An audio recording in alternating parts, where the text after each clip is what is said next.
listening to the Scoop Slam Podcast.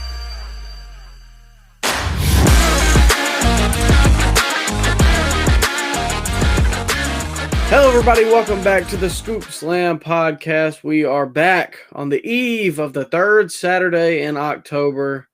Looking for the tide to roll all over Knoxville tomorrow.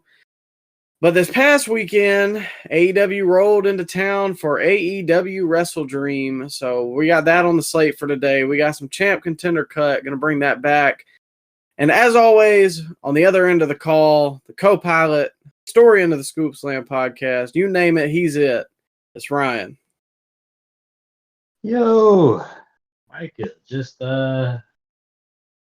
had a lot of wrestling this week, man. Yeah, I got looking. I was like, when I was going back and watching it, and I was just like, dude, there's no way there's this much of this show left. Yeah, it was going off the air East Coast around 12:20. My God. Which Can you it imagine that? No. Well, I saw that Survivor Series is going to start at like 2:30 next month or something. It's like early.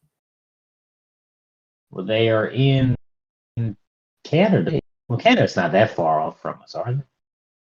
No, they're in the same time zone. Just depends on, how, like, which city, I guess. They're in Vancouver. Is that Central Time Zone? I don't know. Nah, Vancouver's on the west side, so that's like California. I think they are following the formula that they are going to go before the big college football games, which I like.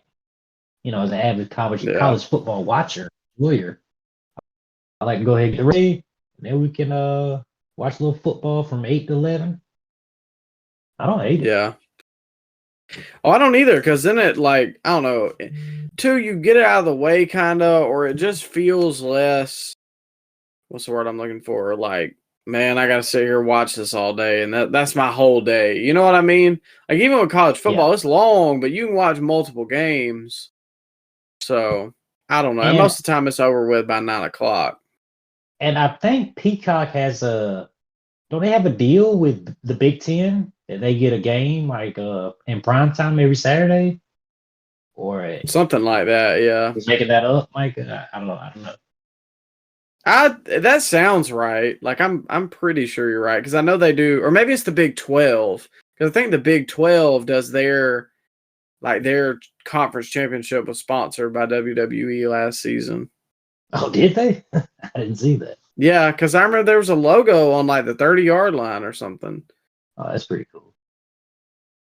So it's all about branding and advertisement. But speaking of branding for us, we've got a new segment. It's hot off the press, and we both have one today for each other. It is Champ Contender Cut. We've been making TikToks and stuff and putting it on Instagram, all those places. So go show us some love there if you're not already following. But today, Ryan, I got one for you. I got a couple that I'm moving in between. But this week, I've got Champ Contender Cut. Macho Man Randy Savage, the Heartbreak Kid Shawn Michaels, or Eddie Guerrero.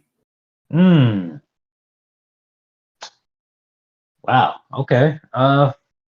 I kind of like to encapsulate this one as the best worker of their decade, because Macho Man means best worker of the 80s, Shawn 90s, and Eddie 2000s. Oh man, you're gonna make me choose, huh? So right off the bat, you gotta keep Macho Man. He was just too important to his era. I don't think you can cut Macho Man, but I don't know if you can put him as the champ here. Are we doing whole careers here, Micah? Are we doing eras of different superstars? What are we doing here? I was just thinking whole careers, just because when I thought of it, I didn't necessarily specify. Man, whole career. This is gonna be tough, man, because Eddie was one of my top 10 guys growing up. the first show I went to, Micah, Eddie Guerrero was on the marquee and he beat JBL. So I might have to cut him here though. I might have to cut him. I don't think he had a better career than Sean did. And I don't think Eddie is as iconic as Macho Man is. Because Micah, you gotta think, man, in pop culture, people know who Macho Man is. They hear the voice, they have their own impression. People know who Macho Man is. Do people know Eddie Guerrero like that? Wrestling fans know, but not mainstream. I don't know. I think Eddie's pretty big in mainstream, especially like in the Latino, community. More than Macho Man though? I don't know about more than Macho Man. Macho Man was in movies. With Sean, it could be debatable. He was around for so long though. So I think more people know who Sean is than Eddie. That's true. I mean, Sean had the best career out of all three. I agree. I do agree with that. Even though he wasn't world champion a lot, he still had like just the totality, the length. Macho Man kind of soured in terms of in-ring ability towards the end of his career. Yeah. Eddie, unfortunately, was cut short, but I don't know. That's a tough one. I had to get you back though from last week because I didn't give it to you. Pause. Hey, I think you might have talked me out of this though. I might keep Eddie, and I think I'm gonna cut Macho Man. What? I think I might have to. Because now that you're mentioning it, Eddie was consistent throughout his whole career and like in ring. Macho Man after the 80s, was he the same performer? I don't think so. I mean, he still had the out of the ring charisma and the notoriety of the mainstream, but Eddie Guerrero, man, heel, babyface, you need a great match, you call upon Eddie Guerrero. Yeah. I think I'm champ Shawn Michaels, contender Eddie, and I'm cutting Macho Man. Interesting. Yeah. You disagree? I would have to go champ Shawn. I don't know because Eddie's in my top 10. I may have to agree with you, even though I think Macho Man is more iconic. Oh yeah, most definitely. It's just hard. It's hard. That's a real hard one, honestly. And I had to get you back because you had an easy one last week. Yeah, but I think both guys are comparable when it comes to like promo ability and charisma. Eddie and Macho Man are, but I think I know Eddie tops Macho Man when it comes to in-ring work. Not taking anything away from Macho Man, he was great for his era, but I can pop on an Eddie Guerrero match and be entertained, and it holds up well to this day. I can't pop in a Macho Man match from Slamboree 1996 and be entertained, I don't think he was a bad wrestler at the time. I think it just wasn't, obviously, the WrestleMania classics, but also that was an era where in-ring ability didn't really matter. Because especially the further you go into the 90s, I mean, Stone Cold wasn't putting on 35-minute classics. It was 6-minute TV matches, which is fine. Not knocking Stone Cold, but you get my point. Yeah, I got you. But what you got on the slate for me, Ryan? I'm nervous. All right, Micah. All right. We're going with faction warfare here. Champ, contender, cut. We got the Bloodline, D-Generation X, and the New World Order. Oh my God. All three have pros and cons here, Mike. All three. So, champ, I gotta go New World Order. Okay. Solely because it's one of the major factors in reigniting the wrestling industry. It caused the Monday Night War. It really caused WCW to be on fire as a whole. The ending, not so good. But at the height of it, man, they had Dennis Rodman fresh off an NBA championship in the finals on Monday Nitro being in the NWO. He skipped practice to be there. Crazy, man. So that's an unreal pull. I don't think you can ever discredit that. And I think loads of people know what the NWO is. It was a thing, a phenomenon in the 90s. And it shifted the way fans perceived the heel and the babyface. Yeah. Which, I mean, kind of laid the groundwork for the Steve Austin gimmick or character along the way, because people wanted to cheer that type of guy at the time. And not only that, it's kind of sent ripples throughout still even today in terms of like what a heel and a babyface is. Like there's not many true heels anymore because everybody wants to be the cool heel, which was popularized by the NWO. Yeah, and everybody wants an invasion angle. So the NWO is still being indirectly referenced to this day with the Blackpool Combat Club. People making comparisons to that still to this day, man.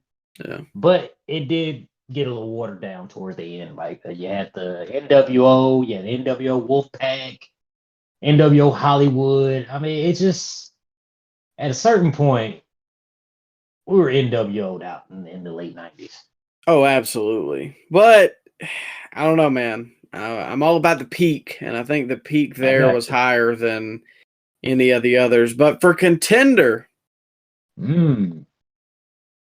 I got to give it to the Bloodline, man. Okay. All right.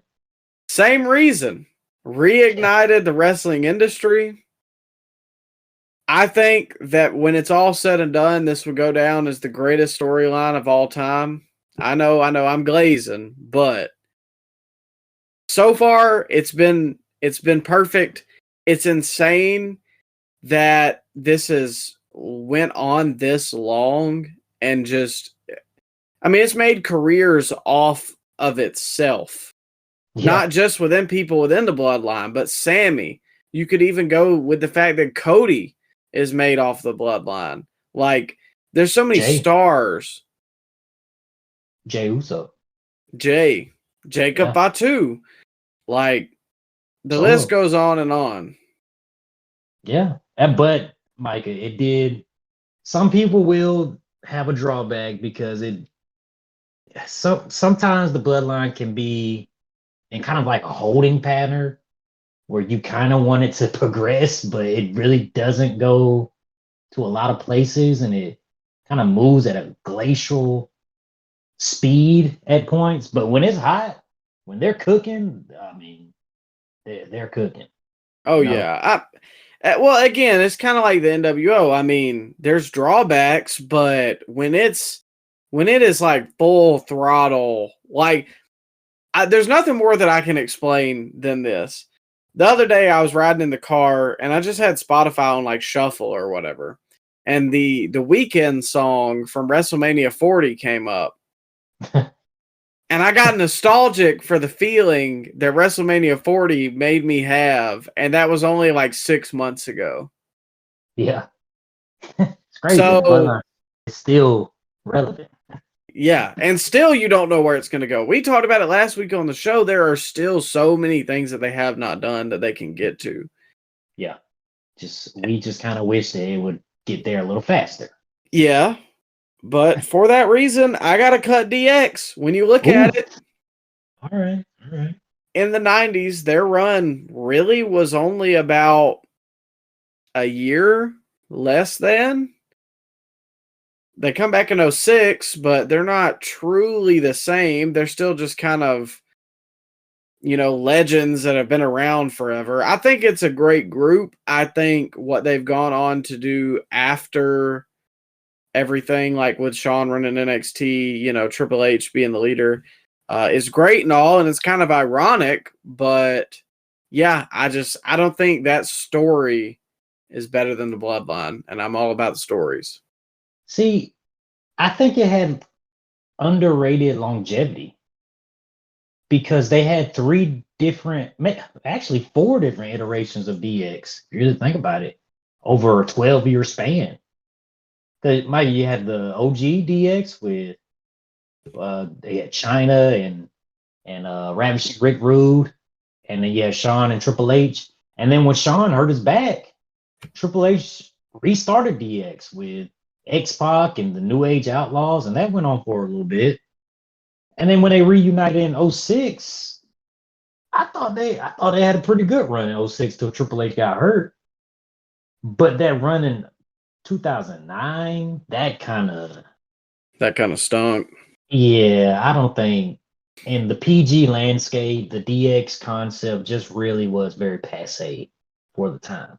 And it kind of left a bad taste in my mouth because, bro, I was like 11 years old when that was going on. And that stuff felt childish to me at that point.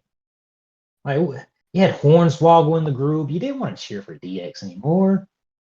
Just two old guys that are acting half their age.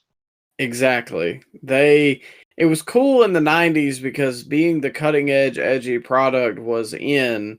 But then when you've got Shawn and Triple H who are like 40, like making fart jokes, it's like somewhere along the way we've lost the plot. And I don't think that it really ever got back to where it was in the 90s. Now, great faction, top 5 maybe, but I don't think you can put it over the NWO or the Bloodline. Yeah, I agree. I have that same order as well. And depending on how the Bloodline finishes, if we revisit this topic in a couple years, Bloodline could be number 1. But we'll get to that later. So, champ, NWO, contender, Bloodline, cut, DX. But that's not all we got today, ladies and gentlemen. There were some dreams, and in those dreams, there were wrestling. Yeah.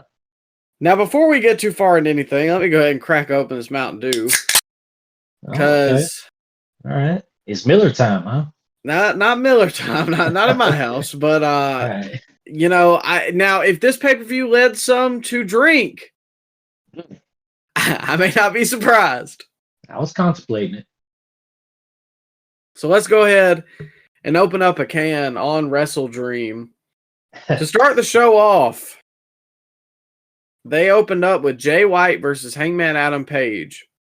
Now, I've noticed AEW has this thing of putting on what probably is going to be the most pure wrestling match on first. A lot of times they put MJF in this slot. So I thought putting Hangman and Jay White here was a good idea. Started the crowd off hot. Couple things I like this match a lot more than I thought I was going to. And the people care for Jay White still, surprisingly. And the people love Hangman, or they love to boo Hangman right now. He's more interesting now than he has been in the past. But the story goes, how can we miss you if you won't go away? They killed Jay White. Now he's back, and the people miss him. But I thought this was a really good match. I thought the powerbomb on the stairs was a really rough spot, as well as the knee breaker across the ramp. That one made me cringe, because if you've ever busted your shin on something, there's no way that doesn't ever feel good. Yeah. And lastly, I really liked the finish. I thought it was a nice counter from the buckshot into the switchblade.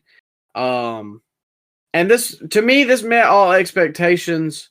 Good match, good finish, nothing egregious. So he can kick out of a cinder block, body slam, but that Sister Abigail was just too much for him to handle, huh?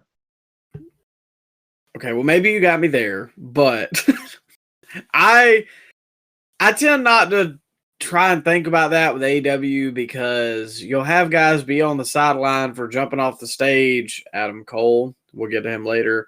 He'll be on the sideline for like 8 months, and then you'll have one guy like Matt Hardy gets severely concussed and almost dies, and then he's like, oh, well, I'm back the next week.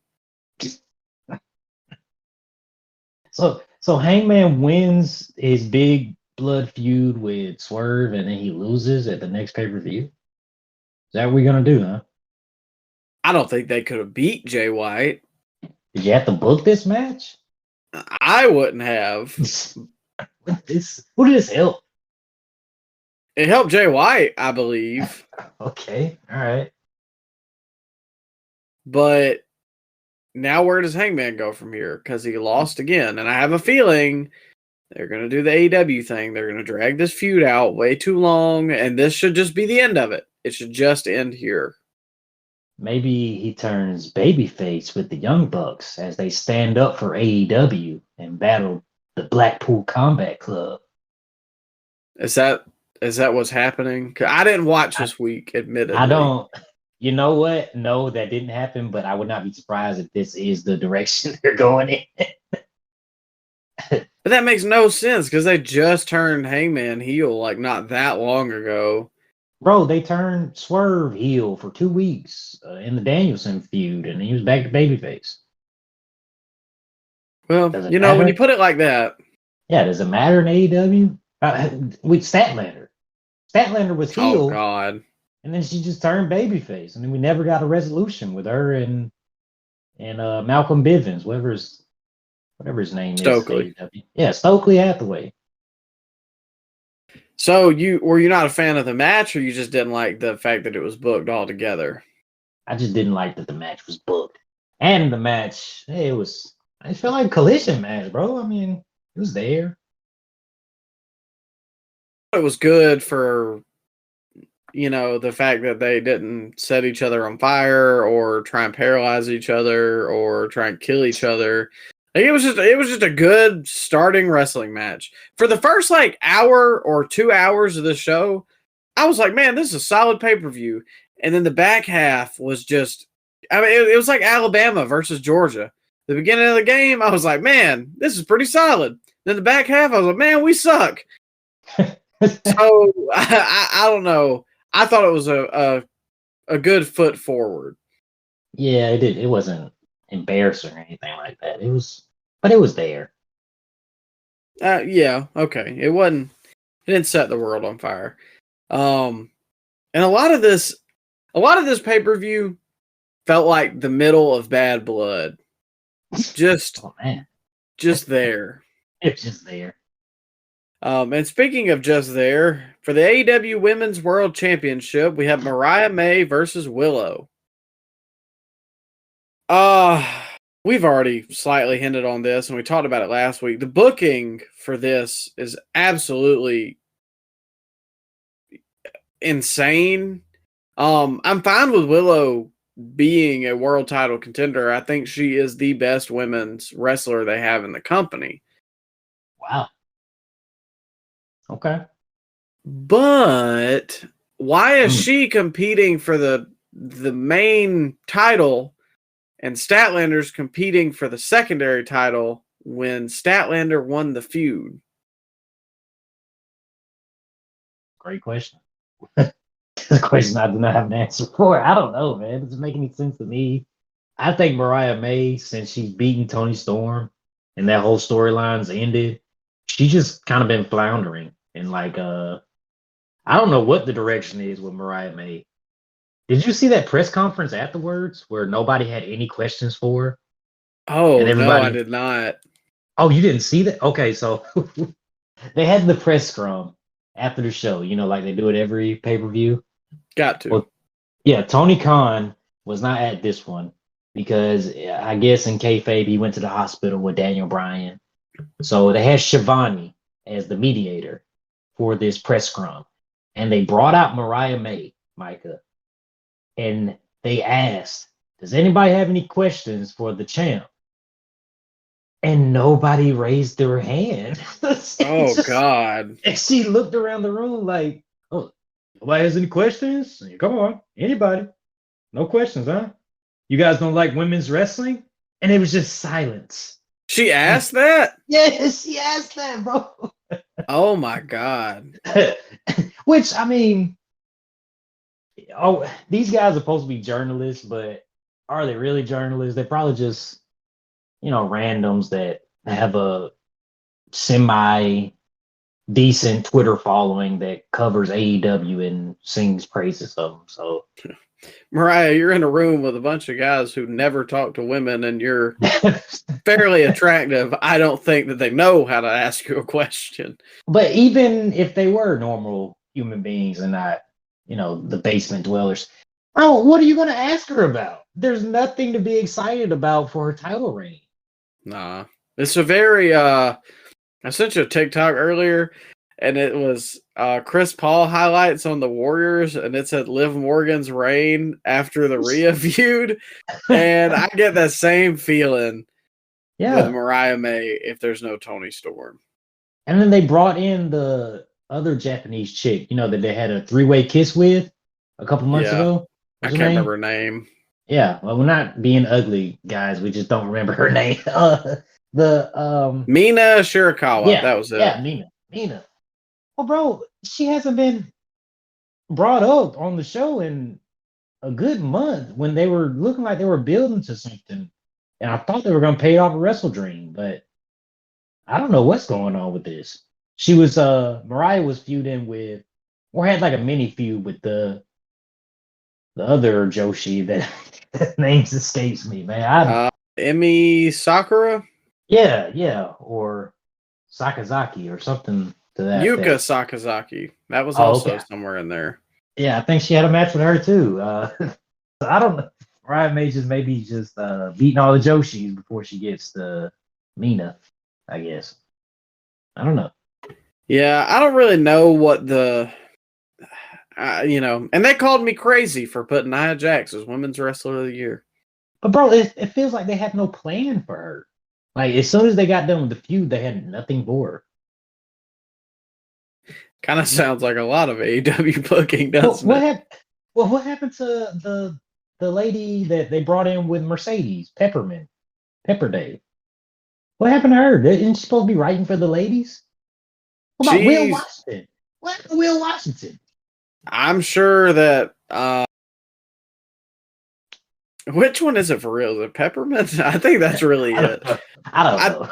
I'm sure she's tied up with Mercedes probably all of the time, so Mariah's not getting any. Doing what? Well, didn't they say RJ City was the one helping with the Toni Storm feud? Yeah, but I guess he's off the clock now. You know what?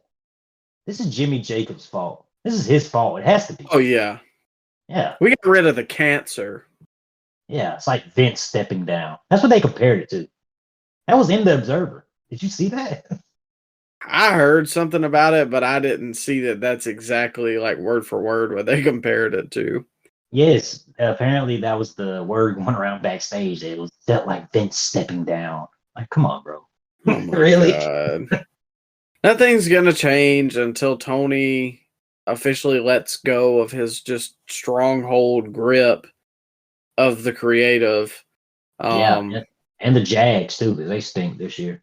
Oh yeah, real bad. But I don't know. I don't think Mariah is bad in the ring or anything. I just don't. Everybody knows she's not going to lose right now, and until they put her against somebody truly credible, I don't see anything being interesting with her.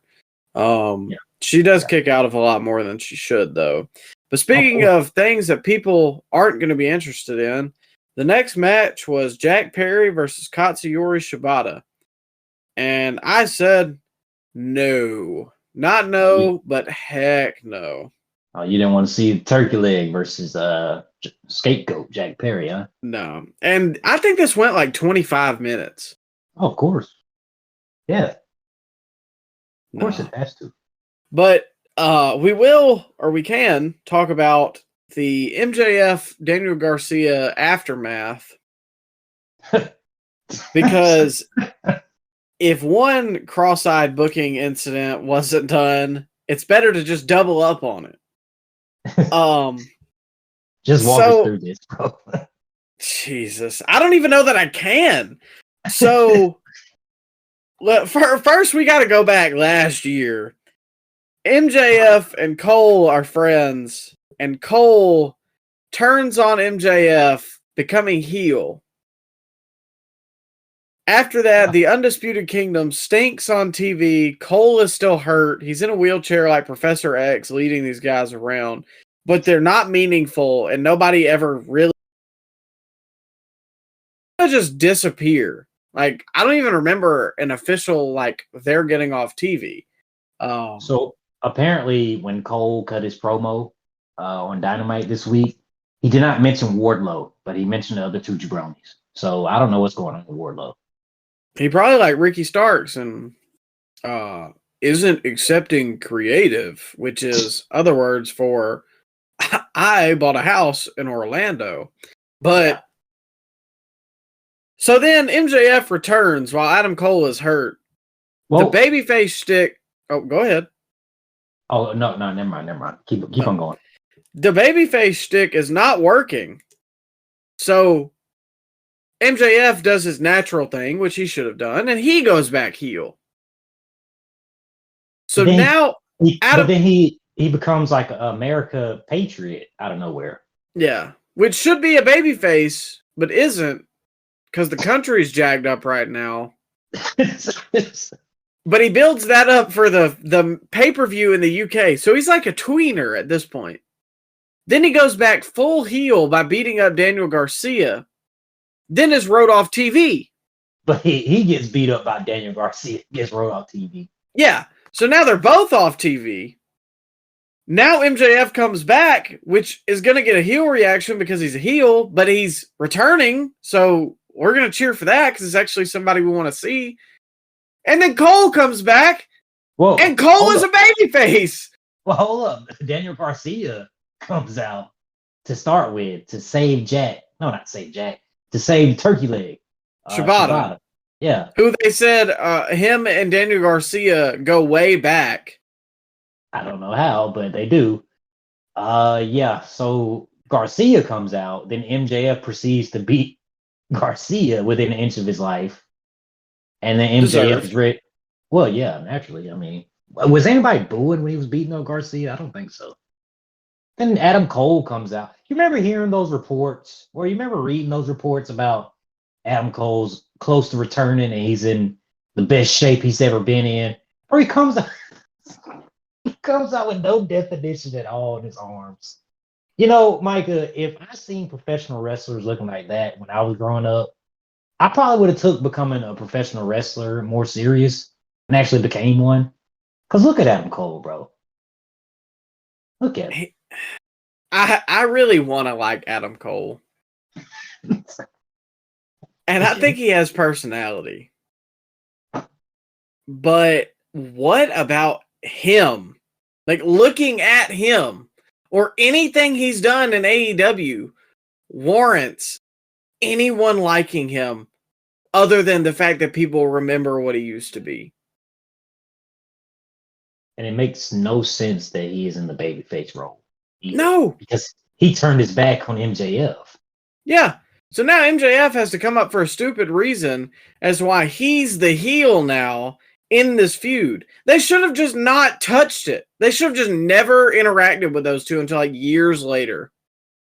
But see, I thought that's what they were going to do because MJF came back and beat up Cole when he returned the first time. Remember? Yeah. Yeah, I forgot that part in it all. MJF came back and beat up Adam Cole as a babyface. He said it was over, too. Yeah. Apparently not. It's not over. So now we got to sit through this again and look at... we've already have to look across the ring at MJF, who looks like a star, and look at Daniel Garcia when MJF looks like he could eat Daniel Garcia, and MJF's not even a big guy. And then now we've got to look across the ring at MJF and Adam Cole again. I wrote down how many undersized guys could they possibly put in one segment.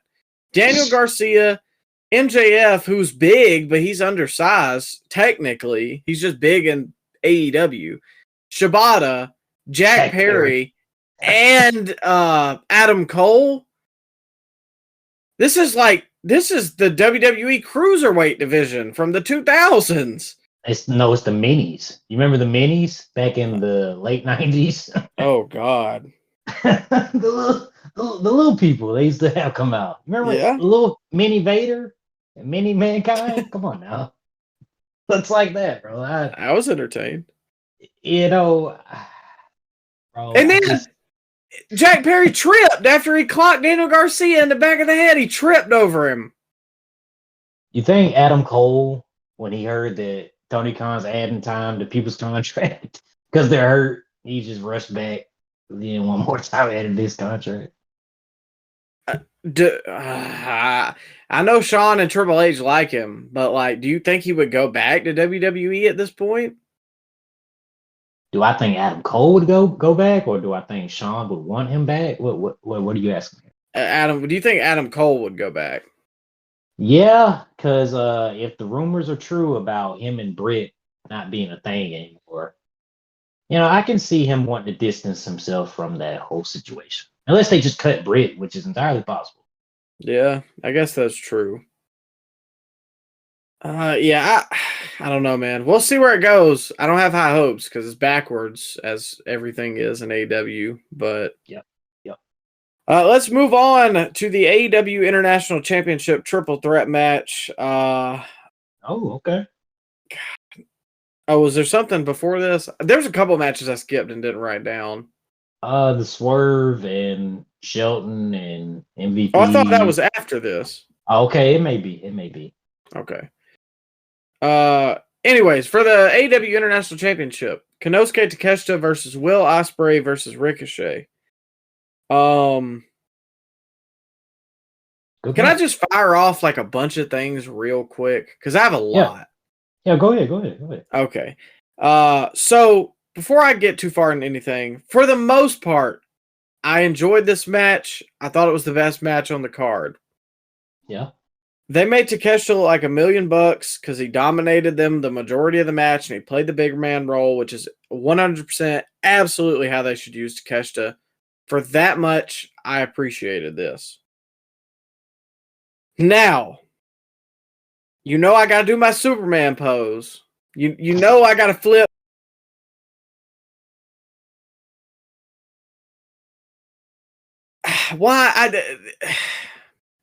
Did you see anything different in this match that you've not seen in any other Will Ospreay or Ricochet match?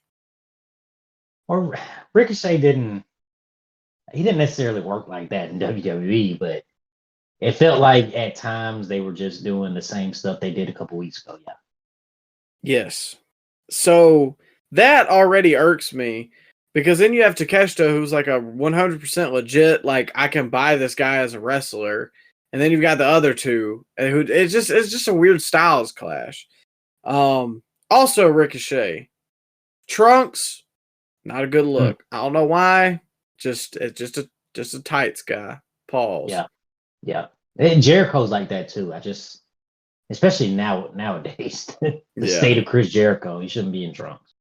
Something about it. I don't know why. Some guys, you're just born a tights guy or a Trunks guy. It's just how it goes.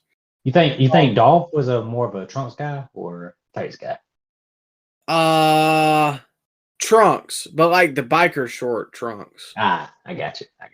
That's how I always like remember Dolph, I guess. When he got later in his career, I thought it was fine with the tights, but it still wasn't like didn't have the same. It wasn't him. Yeah, I get you. Shivani at one point in the match said, Ospreay's been hit in the head twice already, and he still keeps getting up. Thanks for pointing that one out, Shivani. That's my huge complaint with Ospreay every match that I watch. The handspring into the Blue Thunder Bomb, I thought it was a really cool spot, and it was executed well. Again, Takeshita is the shining star in a dark, dark night. One thing that I don't think I've ever seen, but I really enjoyed it. Takeshita kicked out at 2. Oh, yeah, I saw that, yeah. When he wasn't even being pinned. But it really sold the fact that he was out of it. Yeah. I've never seen that.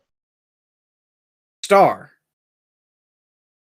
Like, that is something that will just always stick with me, I think. Just like when Mick Foley, even after all that he had been through in the Hell in a Cell, he still kicked that foot up when Taker pinned him.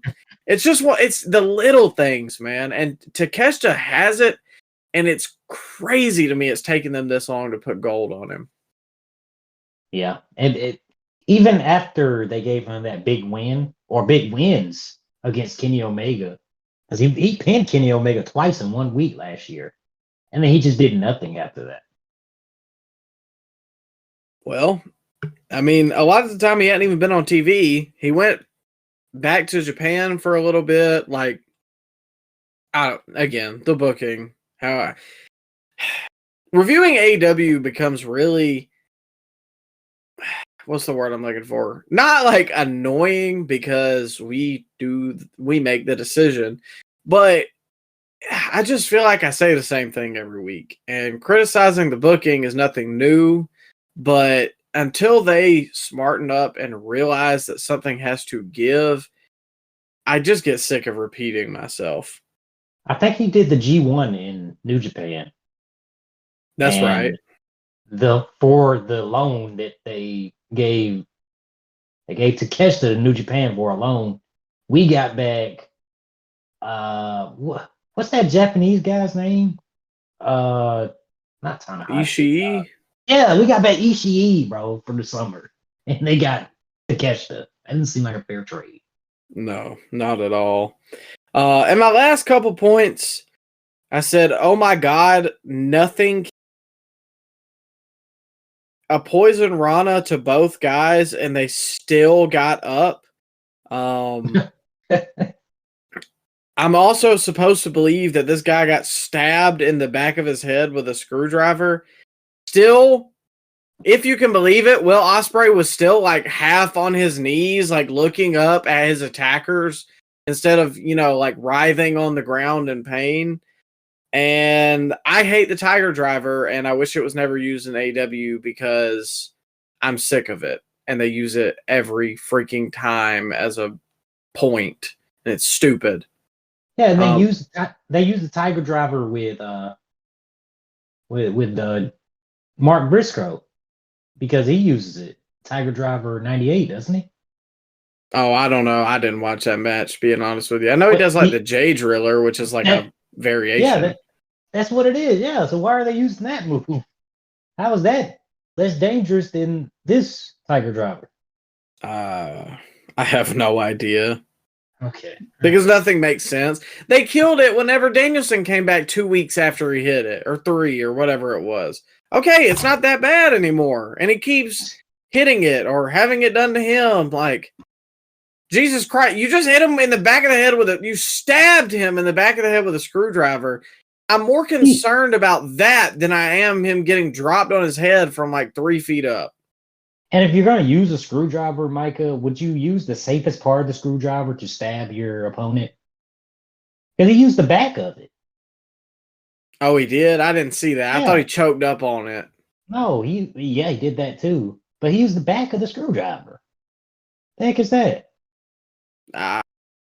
Why do they have to do that? Like, why do they have to use a sharp object? Punk and Drew used that box or that adjustable wrench in that match. And like, you could feasibly kill somebody with one of those. But it's not insane to just believe that somebody gets cracked in the head with one and keeps getting up. Like, if you stab somebody with a screwdriver with enough force, it's going to go through. And why did old buddy come out with a black hoodie? Like, we didn't know who that was. The bloodline effect. I thought it was Jey Uso for a second. I wasn't sure. Like, could have fooled me. It seems like we've been getting a lot of black hoodie situations in wrestling, bro. Because I don't know if you watch NXT, but Cora Jade came out of black hoodie too. Yeah, I don't know. I guess it's better than them turning the lights out randomly for everything. So I guess that's a win. But the announcers didn't even sell it because before Fletcher even revealed himself, Nigel on commentaries was saying that's Fletcher. Yeah, like, dang, just kill his reveal, man. Okay. And then Excalibur tried to like cover it up. He was like, "Who is that?" Well, we don't know who that is. Bro, what? Yeah. I'm about to say he's like one of 5 guys that's over like 6'4" in the company, and he has bleach blonde hair. I think I know exactly who that is. Did this kind of take away from this heel turn right here, did it take away from the later heel turn that we had Wheeler Yuta? Could we just seen a heel turn similar, like right here? Yeah, I think this should have been the opener. Or don't even have a heel turn. Why do we have to have two best friend betrayal heel turns in the same night? Well, you know why. What? Bro, so it just takes like why would I care about any of these guys if they're all backstabbers? I think the future is. I think there is something with Kyle Fletcher, but they could have done it at a different time or in a different manner than they did the Danielson one. Like you said, it was kind of the same exact thing. Yeah, yeah, it was. But how many times have we seen them run the same angle or like do the same move in one, like big move in one night? You know what I mean? Like we'll have a hot start in match 1. We'll have a hot start in match 5. You know, somebody gets busted up with a light tube in match 2. And then in the main event, we have light tubes. Like they always take the piss out of everything. Yeah. Yeah, I agree, man. It's just the match was great. I enjoyed it. But the aftermath, the ending, I could have did without that. I think Takeshita should have just beat Ricochet or Ospreay. He should just beat him clean. Yeah. We didn't need all the extra hijinks. I agree. I did. I enjoyed it. Now, Shivani said it was one of his probably match of the year. I don't know about all that. Shut up. Shivani. But it was probably one of the better AEW matches of the year. He loves every match, and he thinks every match is the match of the year. Well, I'm not going to refute you on that one. Following that, they had Orange Cassidy in the back with Jerry Lynn. Did you see this? I heard it. It was random. Can you imagine one of your coworkers walking up to you and be like, "Man, I dressed up like you for Halloween." You know how like cringe. I don't have the words. This was awful. You know, I'd probably say ironically to like one of the old timers. Yeah. But not seriously. No. I don't know. I don't know why they had to why did they have to shoot this angle? Did they want to justify the fact that Orange Cassidy is a top pillar type guy that they're going to build the future around, even though he's like 38 years old? I guess that, and a lot of people are pointing to the fact that like him and Darby were together in one of the closing shots of the show. So it shows that with Danielson gone, they're going to have to be like the cornerstones. And they had no interactions with the Blackpool Combat Club on this Dynamite, by the way. I'm not surprised. I didn't watch Dynamite, but I'm not surprised at all.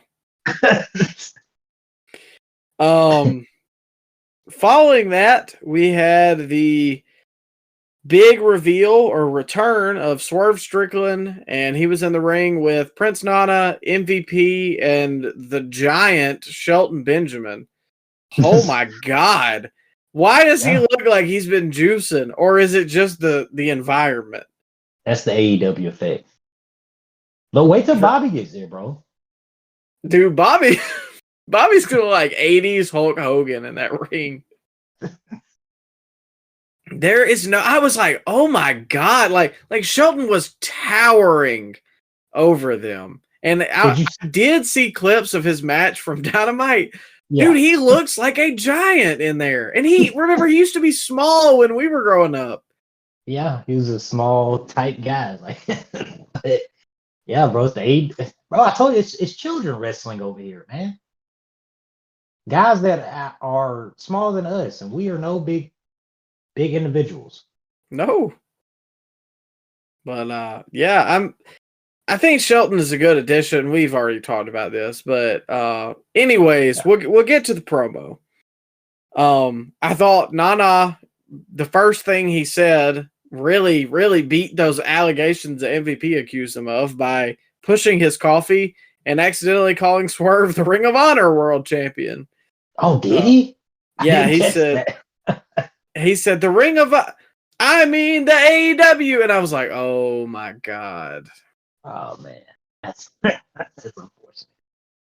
unfortunate. Some other things I wrote down. Shelton's so big, he looks like he's going to be an enforcer in AEW. That's hilarious because the thing about Shelton I remember most is him jumping off the top rope and getting super kicked. Mm. But overall, you think we get a recreation of that spot with the Bucks? 100%. Oh man, I was just 200%. I hope not. However, Yep. I did really enjoy this. I thought MVP did a really, really good job. I think he's probably in the running for like the best promo in AEW, and he's only been here for like 4 weeks. Yeah, I agree. But I thought he had a good point, and I thought Swerve did really good. You know what this reminded me of, and I hope you remember this. Do you remember that Key and Peele segment where they're making fun of the cooking show? And he's like, unbelievable. And then it plays like the dark music. And he's like, I can't believe you haven't made me this dish sooner. And then it's the cheering music. Because I can't believe how bad you are at making food. Like, he would go back and talk good about MVP. And then he'd talk bad about Prince Nana. Whenever I was watching this, I was dying because I was thinking about the Key and Peele segment. And by bad, I mean Michael Jackson bad. Yeah. But how he looked bad Chef, towards the end of his life. Yeah. Chef, I'm really getting mixed signals here. Can you just tell me what you want? Yeah, I agree with you with the MVP point. Yeah, he is a great promo. They've been treating him well, and it's been an intriguing storyline so far. But Swerve just doesn't do it for me on the mic. It feels like he just rambles and doesn't get to a point. And it feels like he can get his point across a lot sooner, but I don't know. And he just kind of tore down Nana, didn't he? Say you're a piece of garbage, but you are family, so I'm not gonna turn my back on you. Yeah. If your family's a piece of garbage, you gonna keep them around? I'm not. No, I got a couple that they're a piece of garbage and they're not around. Exactly.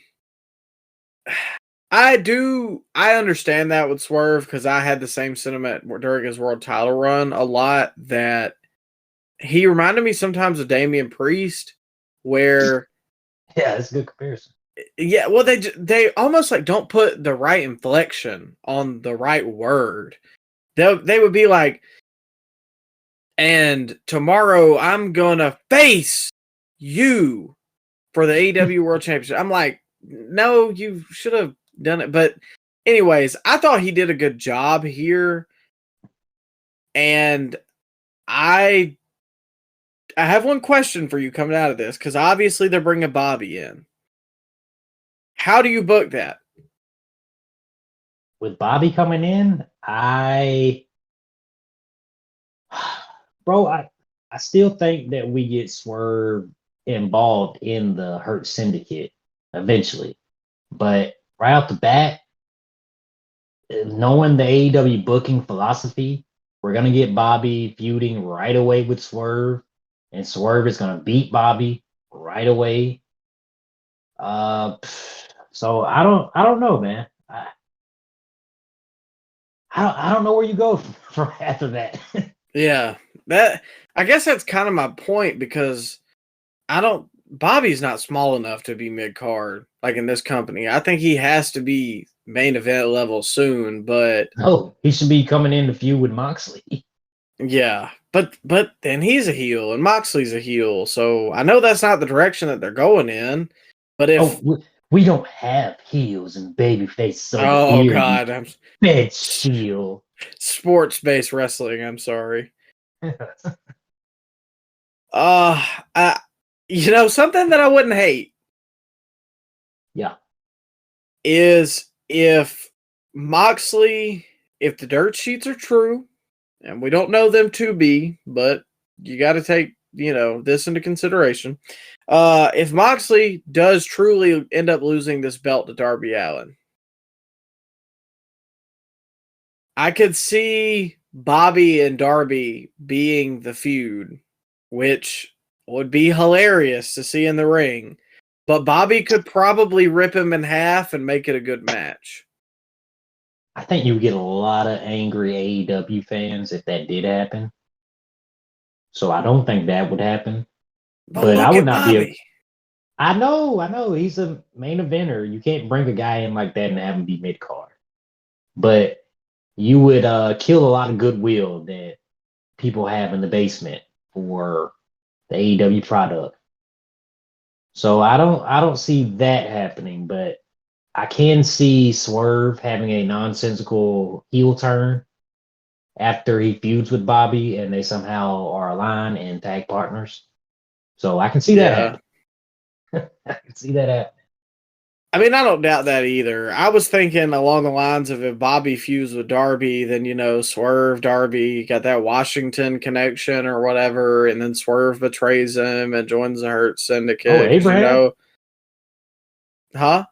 Abraham Washington? Oh, okay. Is he going to be there? You said Like Washington connection. like Kobe Bryant in the hotel room in 2004. Oh, where's Ricochet? Oh, man. I'm Kobe Bryant with it. What you mean by that? Abraham Washington would like a word, sir. But I don't know.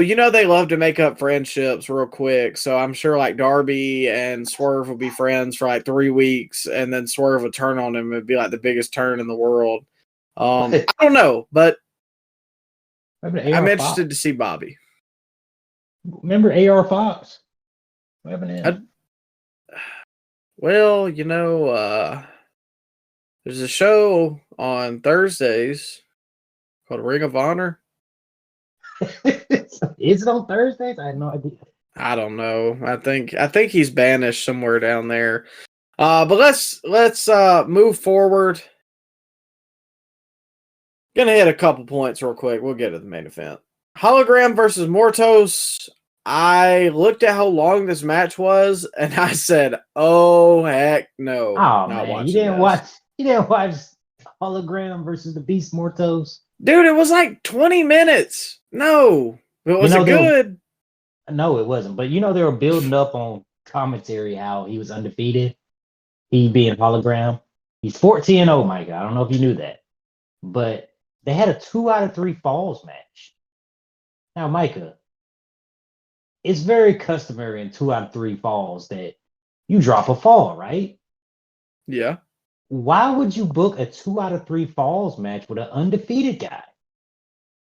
He lost. He lost the fall, but they still claim that he's undefeated at the end of the match. Like, how is he still undefeated if he lost? He got pinned.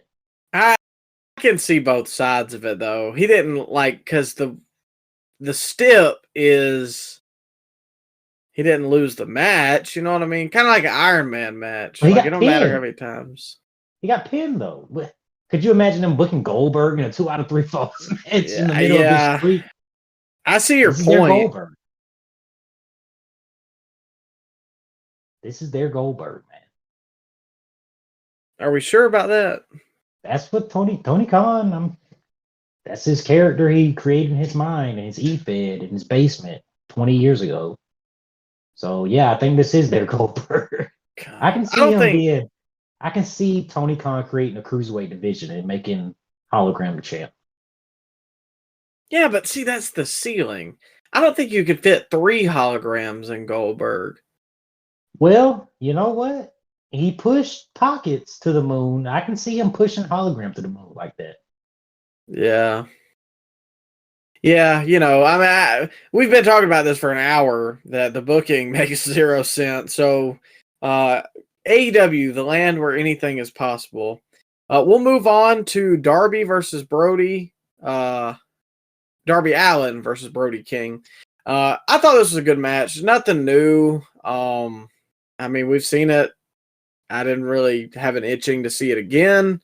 I did watch it. There was a pretty, crazy spot where Brody fell off the top rope onto the stairs that were leaned up sideways. That was interesting. I knew Darby was going to win, and it doesn't move me. And Jericho was somewhere in this too, but heck no, I wasn't watching that. I love Mark. you know, Jericho is 2 years younger than Hogan was when he first came into TNA. Did you know that? Oh my God. Yeah. And Billy Gunn is 1 year younger than Flair was when he came into TNA. Oh my God. Both guys were prominent on this show, by the way. They were like ancient in TNA. Yeah. Like I remember, like I was like, dude, Hogan should not have a match. Like he's going to die in the ring. Yeah. It's crazy, man. Okay, well, speaking of people dying in the ring, we've reached the main event. Oh. Bryan Danielson, AEW World Champion versus Jon Moxley for the AEW World Championship. And I thought it was a good match. yeah, I agree. I don't think it was their best, but I thought it was a good match. I thought the beginning was a little funky, and I know they just did it to pop themselves, playing Final Countdown long. Yeah. But you know, yeah, it's everything in the match was fine leading up to the finish. Shivani at one point said, "This is a struggle, not much of a match, but a titanic struggle." I would much more acquaint this to the Titanic tragedy because no one reacted to anything. I thought they came up at times for Bryan. I'm not gonna give them no credit. The crowd was okay for man, bro, you gotta think they were in this building for 6 hours. But Ryan, the people were more up for Hangman versus Jay White. And I know that was the first match, but this is your main event. This is your marquee. This is Bryan Danielson's last match. And they had a good crowd. Like, I will give them this because a lot of people aren't saying this. Year over year, they had a better crowd this year than they did last year for WrestleDream. So that's good. Yeah. But even at the end, the aftermath, the people didn't seem to really, it'd be like oh, and that was it. They didn't care that much. And the ending was very flat. Like, if you're going to end a full-time career of the magnitude as a Daniel Bryan, you figure it'd be more impactful, but he just kind of fell asleep. Yeah, the people, they didn't know what to do. Like, they were up for him whenever he was coming out of that chokehold, and then when he fell over, like, I wish I could link the sound in this episode because they literally just went, oh, and that was it. It went dead silent. It wasn't like it was flat, bad flat. And I don't think people liked it because no, of course not. It really I'm not saying everything has to be, the Sting finish where the hero goes out, and just vanquishes the villain one last time. But I mean, at least have him like going out on his shield and Moxley hits him with the Death Rider and pins him and he's just like, dead. You know what I mean? It was just a chokehold. It wasn't even the Bulldog choke that Moxley does. Just a regular old chokehold. It was the Gunther sleeper hold. And you got the people in the basement, Micah, that are excusing this by saying, oh, this is how Bryan Danielson wanted to do it. Like, so what? Tony Khan's the booker. He's the matchmaker. He's the promoter. He's the owner. If it's terrible booking and the talent wants to do that terrible booking, is it so bad to tell him no? Like, I'm not understanding this. I mean, at work, if I want to do something a certain way and I do something wrong and I break something, people aren't going to like that. And guess what? I'm going to get in trouble. Every idea that somebody has as, well, yeah, but they got to do what they wanted to do. That doesn't make it a good thing. Hogan got to do what he wanted to do in TNA, and look what happened to them. You know what I mean? Yeah, like Sting. Oh, well, Sting wanted the Young Bucks for his last match. Yeah, well, look what the Young Bucks are now. Look where they're at. We didn't talk about their match. That's the state of the Young Bucks. Oh, I forgot to write that down, but I didn't watch it either. Yeah, it's fine. We don't have to talk about it. But still, though. So, it just the people. I think the people cared. I think it was just like that's it. Like no big Death Rider. Like if he had hit him with like 3 Death Riders, cool. Nope, just a chokehold. And some people are like, well, that's symbolic because it shows that Bryan just at the end of the day he got beat by just a hold, and that's he was a technical wrestler. Like no, you're reading into it too deep, and you're trying to be an apologist. This sucked. The match was fine. The finish sucked. They brought in CM Punk and Daniel Bryan 3 years ago, and Moxley squashed one, and he ended the career of the other. Yep. And it's sad to say that Danielson's reign with the AEW World Championship sucked. I don't care what anybody says. He won it all in. His main pay-per-view defense was Jack Perry. Oh, man. He fought Okada, and then he lost it to Moxley. Face the commentator. That too. So, I completely forgot about that. So, whatever you want to say, because this is going to be the headline that people take away from this, and I'll say it, because nobody else is willing to say it. AEW mishandled Daniel Bryan's last few years as a professional wrestler full time. Yeah. It's supposed to be like the Ric Flair farewell retirement tour back in 2008. And it just kind of ended in a whimper. And there was never any highlights of this title run. This might have been one of the weakest title runs that AEW's had. Yeah. I mean, it was just solely off of, well, it's Danielson's last time with the belt. Okay. And he didn't do anything with it. And his whole run in AEW has sucked. And we can go further into that on another episode, but he's had a couple bangers. But remember at one point in time, he lost to Daniel Garcia twice. He had a great feud with Hangman coming in, but there's so many people that we never saw him. He never got to work with Punk. He worked with Moxley twice, and for the rest of the time, he's been in the BCC for 2 years doing nothing. Well, they're building new stars, Micah, with Wheeler Yuta. Yeah, that'll work. Because nobody cared when he put the bag on him. Oh, and that was it. We just saw this angle a couple weeks ago with the bag.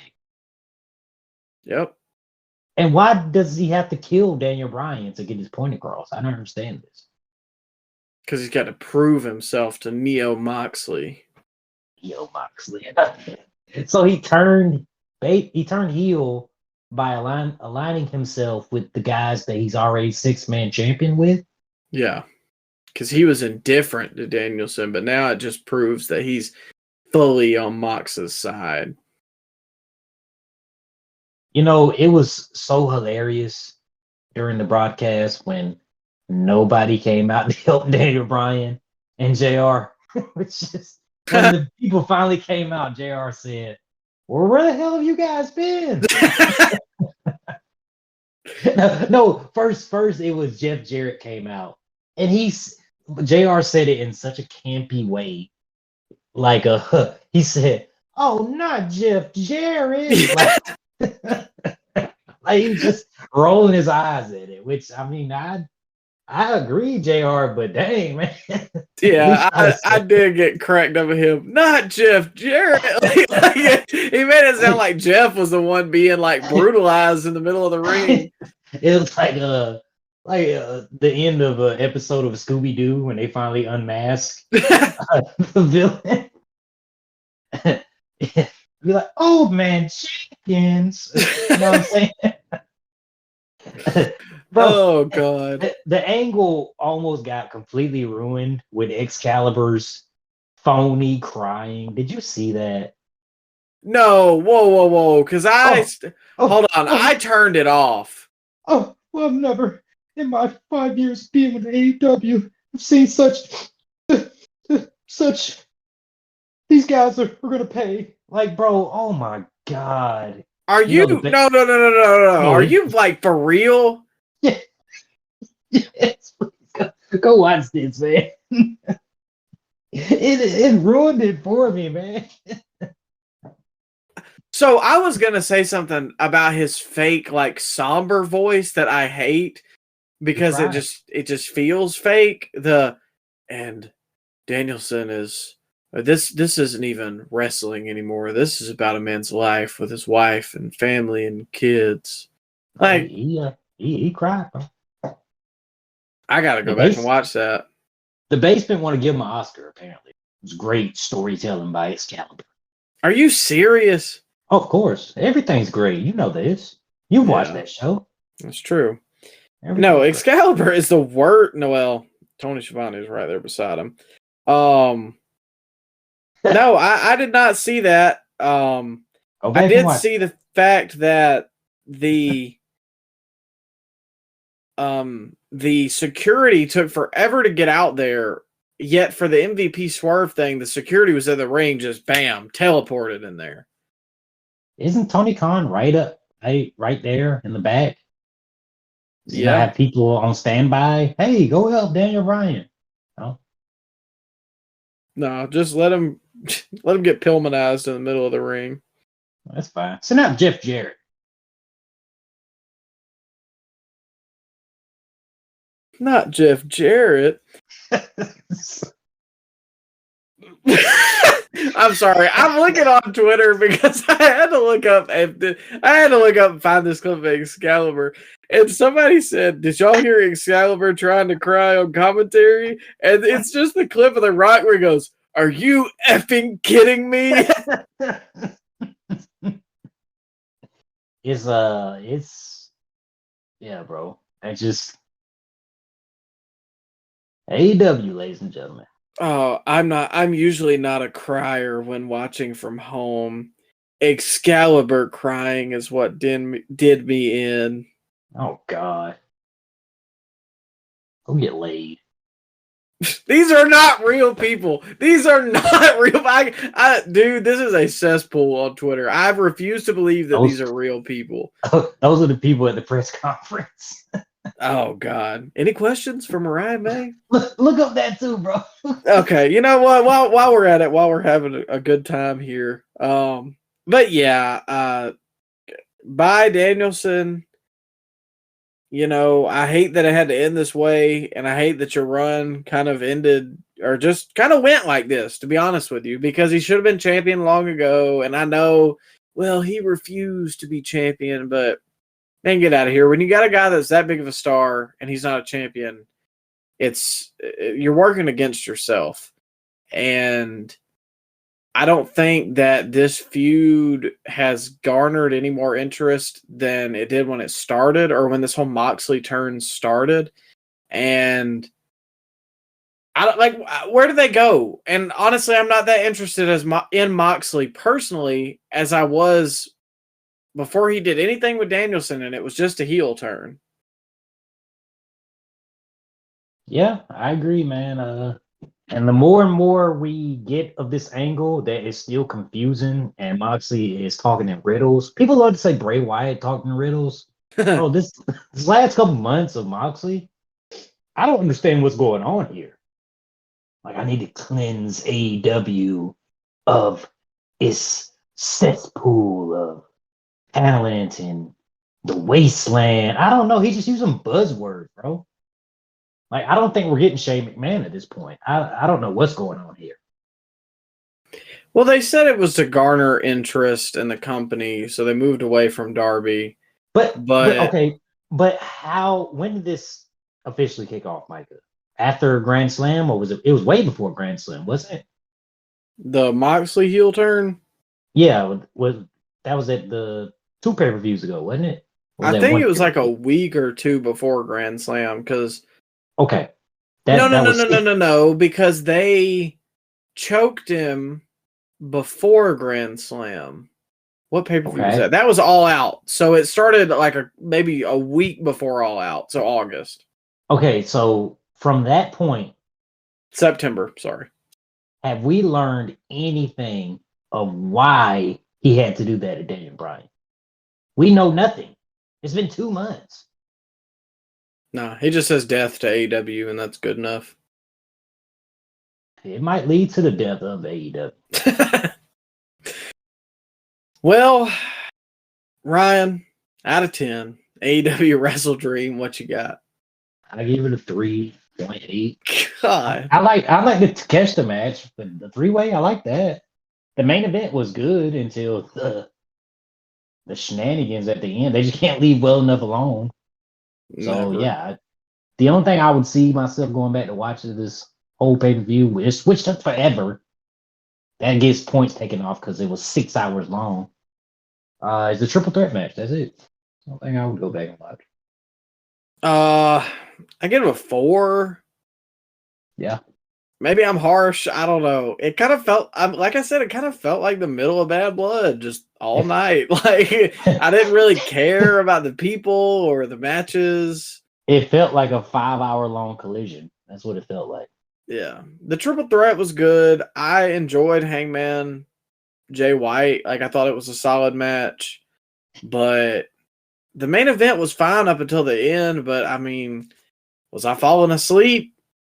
Yeah. Okay. Yeah. So, yeah, I don't know. Just an interesting pay-per-view. We'll see where AEW goes from here. They got one more pay-per-view before the end of the year. No, they have 2. They have Full Gear and World's End. So, we have the most anticipated match of our lifetimes at Full Gear. We have the Costco guy versus QT Marshall. is that going to be on the main card? It has to be, right? If it's not, I'm not watching the pay-per-view. I'd boycott. You're quoting that right here, right now. Yeah, we bring the boom here on Scoop Slam Podcast. You know, is it sad to say that I'm honestly a little more excited to see that than like most of what's probably going to be on that card? I'm sure they'll put on a better match than Jungle Boy and Shibata did. Oh yeah, I think Stevie Wonder could see that. You think the Rizzler gets involved? Oh, hold on now. Absolute cinema. Go ahead, throw the graphic up. You think he puts him in a corner and makes him eat a chicken bake? Hold on. Or double chunk chocolate. Or the double chunk chocolate cookie. All right. Okay. I'm listening. We're cooking. Pick the pencil up, Micah. Write that down. Give me Will Washington's job. But anyways, this has been our review of AEW WrestleDream. Make sure check out the link in our bio for all of our socials so you know when we're scooping, slamming next. Thanks for listening. Hopefully by this time you hear us again next week. Alabama has vanquished those evil volunteers and moved to 6-1. In the meantime and in between time, take care of yourself. Have a good one.